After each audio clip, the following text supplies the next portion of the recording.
Welcome to Prime Sports with me, Daniel Kranting, and Ghana's Black Stars return to action on Friday for the first time since their failure to qualify for this year's AFCON in the FIFA World Cup qualifier against Chad.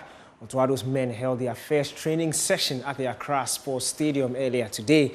9 of the 26 players were present for today's session under the supervision of head coach Otuado, assistant coach Desmond Ofe, and technical director Winfred Schaefer.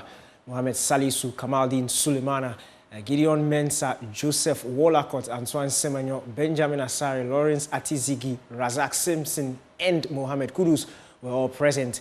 Captain Jordan Ayew and midfield star Thomas Partey expected to arrive later today and should be part of tomorrow's session. Sako Brugger midfielder Lawrence Ejekum has replaced the injured Elisha Owusu in a late call-up. Now, former CAF Deputy Secretary General Anthony Bafo has cautioned against the current stadium protocols being used at various stadia in the country. According to the former Black Stars captain, leaders must be proactive in fixing the various issues before danger occurs.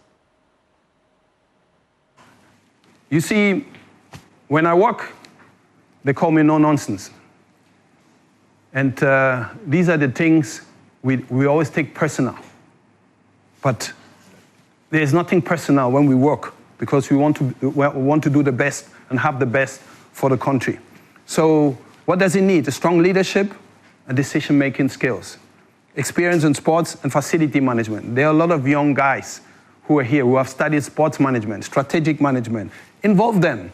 Knowledge of stadium operations and event planning, financial budget management competence, safety and security awareness, ability to manage staff and coordinate departments, strong communication and public relations skills, technical knowledge of infrastructure and maintenance, compliance with regulatory and sports policies, crisis management and emergency response training.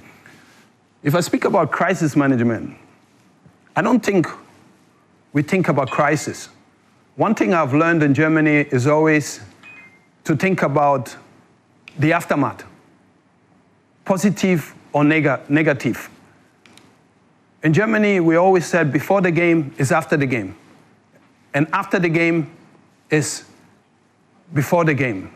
Sometimes when we come into the Accra Sports Stadium, we see the VIP, thousands of cars in front. So when there's an evacuation, it's going to be catastrophic. But in Ghana, we always say, "Ebeye, nyame wo," until really something happens. So these things really need to change. Now, over the weekend, Guinness Ghana, the official beer partner of the English Premier League, brought the excitement of football to Labonia, the pit stop bar and restaurant. Fans from all over the country gathered for an exclusive Guinness Premier League tour, trophy tour. My colleague Lawrence Beatty was there and has more. Premier League fans in Ghana were treated to an unforgettable experience over the weekend as Guinness unveiled the English Top Flight trophy. The trophy was brought closer to fans at the Pit Stop Bar in Laboni during the Premier League games featuring Arsenal vs Chelsea and Leicester vs Manchester United. The event provided an opportunity for Premier League lovers to watch games while enjoying a photo session with the coveted trophy. The marketing manager for beers at Guinness Ghana Limited, Sabina Menu, says the event was an opportunity for the brand to celebrate with its fans. Guinness believes in the power and goodness of communion. We know that football is one of the biggest passion points for consumers in Ghana. We know how much also the Premier League is very big in this country. The Premier League is actually aired in over 189 countries, over 900 million homes on a weekly basis. So this is definitely a big game. We have a lot of fans in Ghana who love the Premier League with all kinds of connections to different clubs. And so for us as a brand, we thought that what better way to celebrate our consumers than to bring the game they love together with the beer they love into one space. Everybody likes to watch football live. Unfortunately, we're not in England, we can't watch the matches, but there's nothing better than sitting with people and having an epic live viewing session with your friends, sitting together and having that experience. She added that the experience has been positive and they look forward to more opportunities. It's been positive. I think one of the highlights for us for this weekend is that the Premier League trophy itself is right here with us at Pit Stop. So you're literally coming here supporting your club, and you're looking at the trophy and saying, I want my club to win this trophy. So it's been an exciting weekend. The trophy has been with us since Friday. It's going to be out of the country after today, but today is our last day. We want our consumers to keep coming, come and take pictures. This is a once-in-a-lifetime opportunity, right? It hasn't been in this country since 2011. So yeah, we're very excited about that. Look, I mean, with Guinness, we're always doing things to excite our consumers. Anything can happen at any time, but we're happy to do this today, and obviously we'll be thinking about more and more ways in which we can excite our consumers and make the experience of football exceptional for them. Fans at the Pit Stop Bar also expressed their excitement at the sight of the silverware and called for more such events.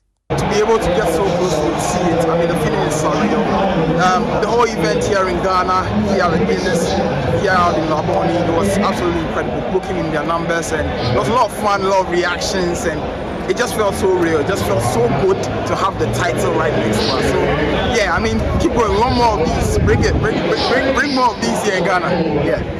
And as a football fan, as an EPL Premier League team fan, I see it as an opportunity and a great honor to have the EPL trophy in Ghana. And it's great over here, and it's exciting, it's fantastic right here. Yeah, thank you so much. The trophy was making its return to Ghana for the first time since 2011.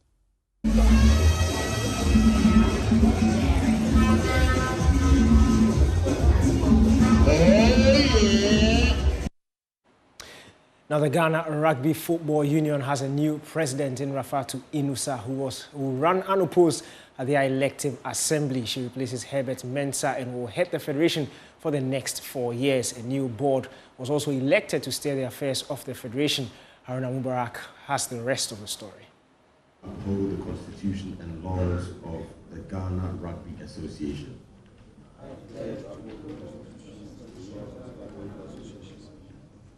A new chapter has begun for Ghana Rugby as newly elected executives take the oath of office charged with leading the Rugby Football Union for the next 4 years.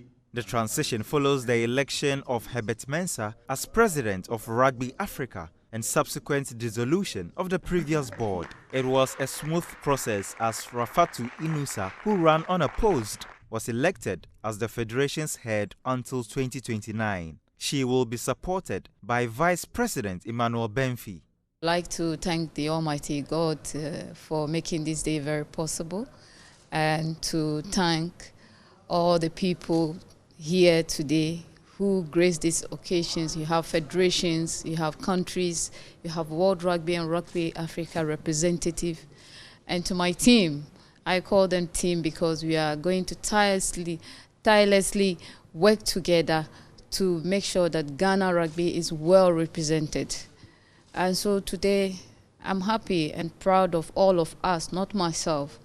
And I'm very humbled that today, these stakeholders of Ghana Rugby made the decision to elect not only myself, but the other board members to be able to run the affairs of Ghana Rugby Football Union.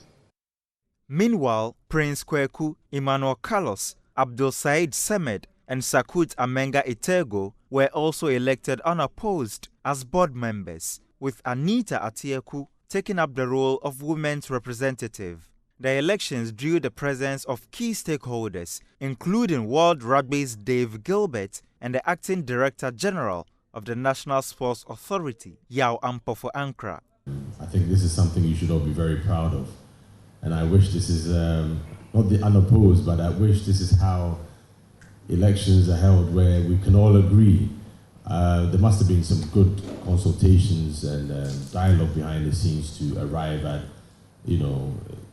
such a smooth elections. And I hope that this is the beginning of greater and better things for Ghana Rugby. Certainly setting the pace, as always. The work starts from here. I'm sure you will not rest on your oars at all. You need to work double hard to ensure that the standards you've set continues to be maintained. Madam President, congratulations. I'm confident that your leadership style and skill will be leading Ghana Rugby into better years ahead. With their mandate now official, Rafatu and her team carry the hopes of further revitalizing Ghana Rugby and ensuring a stronger representation on the African stage. And that's all for Prime Sports with me, Daniel Cranting. Thanks for your time.